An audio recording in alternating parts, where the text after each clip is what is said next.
Welcome to InfoComm 24. I am Bubba Gaeddert, host of the Rave Esports show. I'm here with the founder of Rave Pubs, Rave Agency, the one and only Gary Kayye. How are you, sir? I'm doing great. I'll tell you, I'm ecstatic about the work that you've done with us and how you've helped us get into understanding esports better, and also help drive content into the market about esports so that our integrators can get interested in it. Well, I look around at this amazing facility and all these booths. I mean, there's 2 or 3 large spaces, Yeah. and there are so many organizations and corporations that I see in the esports space, from down to the smallest thing to the biggest thing. And it's fun to talk to these AV experts and them to kind of see and realize the value and the benefit of esports from the K-12 to collegiate to the pro space. And today I get to do I get to do a panel with some folks and hopefully give them some information about that. But what have you been doing? I think you've been around. I think you get stopped by everybody because you're real famous. No. I'm old. I've been in the industry a long time, so old equals known in AV. We're a small industry, but so what I do is I go around the show and shoot videos of the cool stuff that I see and the new products I think that are going to have an effect on the industry, the new technologies. With regard to esports, I'm really interested in our integrators, our customers, and the readers, I should say, should be interested in esports because, if you look at an esports event venue, now this is sort of an artificial, ad hoc venue, but they built an esports 2.0 venue here on the stage. It's multiple AV systems in one, right? Because you have the real-time content with zero delay that has to go back and forth to the players. Right. Then you have the audience where you intentionally insert delay. So we can use H.264, 265 for that as a technology because we don't want them tipping off the players when they see something, right? But then we have Twitch and YouTube we're going to. But then we also have the broadcast. We could be going out to ESPN or something, which is SMPTE 2110 technology, IPMX. I'm agreeing with all these terms like I know them. Well, I'm just, see, I'm a tech geek, right? And then the other thing is we also want to record it because just like a professional football team, the coaches of these esports teams review the footage. And so the way we record that, we have to record point of view recording, we have to record gameplay recording, and we have to record audience reaction recording. It's a pretty awesome system. Like I can't think of another application that incorporates so many different types of AV technology. We haven't even talked about the displays. True. That's very true.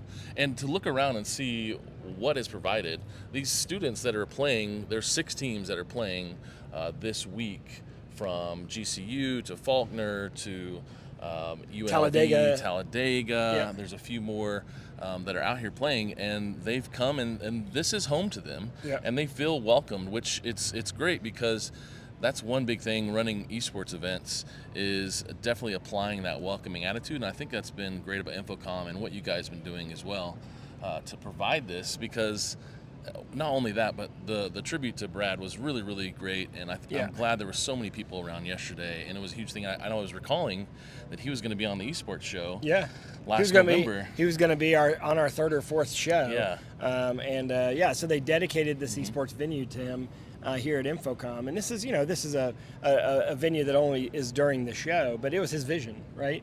And Brad was just a super nice guy. We were texting about him being on the show literally the day before he passed, and it's sad, but his legacy is pretty awesome because our industry is going to grow thanks to people like you and him, because you're going to help drive esports as an interest, right? I mean, esports is anyone over the age of 30 like myself. It's kind of like this nebulous thing. I only can see it from the standpoint of the technology, but the players and the infrastructure and the people that are involved in esports, I mean, it's probably super exciting for them, right? Because they see their thing all of a sudden exploding, right? And by the way, I think one thing that can't be overstated is how big this market is going to get. The International Olympic Committee has adopted esports for a 2028 sport. Anytime a sport, like I remember when skateboarding became a sport, and I was like, okay, come on, skateboarding. I mean, and then, I remember that snowboarding became, and look how popular those in the winter sports. snowboarding is one of the top 4 or 5 watched sports. And it's one of those sports that nobody else does except snowboarders, right? Same thing's going to happen with esports. I think we're going to see that this is a cool thing to watch, even though we don't really understand it. And so I think from the Olympics, we're going to see this huge explosion of esports venues and support from the NCAA. Your foundation, what you're doing for high schools is phenomenal. And I think what'll happen is you're going to be in a Hall of Fame one day for launching esports on the planet. Well, I appreciate that. It's kind of a hot take, which I kind of want to ask for this last part. You talked a little bit about what you see esports becoming. A lot of us in the space think 20 years, esports is going to be called something different. It's going to be more integrated, and it's not just this separate bucket.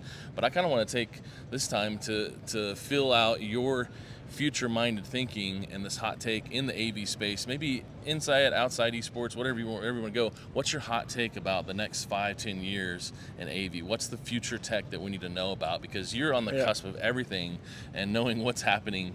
And what's your hot take about AV in the next 5 years? I would say a couple things. First off, I think we're going to see a merging of advertising and technology, meaning experiential everything is going to be everywhere. So we're going to, like, for example, there's a segment of our market called digital signage where we're replacing analog paper signs with digital signs. It's really kind of a dumb term. I think we won't actually have that term 5 or 10 years from now. I think you'll just be like, that's a sign. So I think esports, like you said, probably won't be called esports, just be called gaming.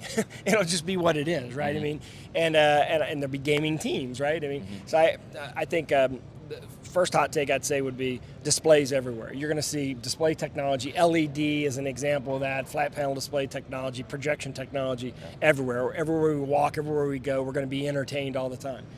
And second, I'd say the network. I think the network's going to be amped up considerably in quality. I think there's a lot more attention being paid to security.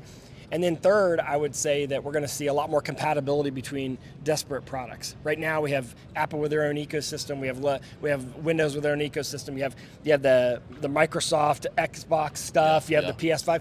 I think we're a few years away from everything being cross-platform. I don't think those barriers will exist, and I think companies like Apple are going to help drive that to keep those barriers from existing. So those are 3 things I definitely feel confident predicting in the future. I feel like that's a lot of the Web 5.0 we're talking about everything's integrated. So, Gary Kayye, thank you so much for taking the time, sir. I really appreciate it. Thanks for bringing me out to this amazing space. I'd love to do more, and hopefully we can do some more stuff in Europe when I'm over in London. Yeah, and by the way, Bubba Gaeddert, you should Google him, connect with him on LinkedIn if you're not already, because this dude's doing some really cool stuff. And if you have a kid who loves playing video games, don't tell them to stop playing video games and study. Tell them to play more video games, because the hand-eye coordination, the multitasking, and the future of esports is financially pretty awesome. Yeah. So listen to what Bubba has to say, and we're honored to have you, Bubba. Thank you for being part of the Rave team. Appreciate it. Eat healthy and touch grass as well.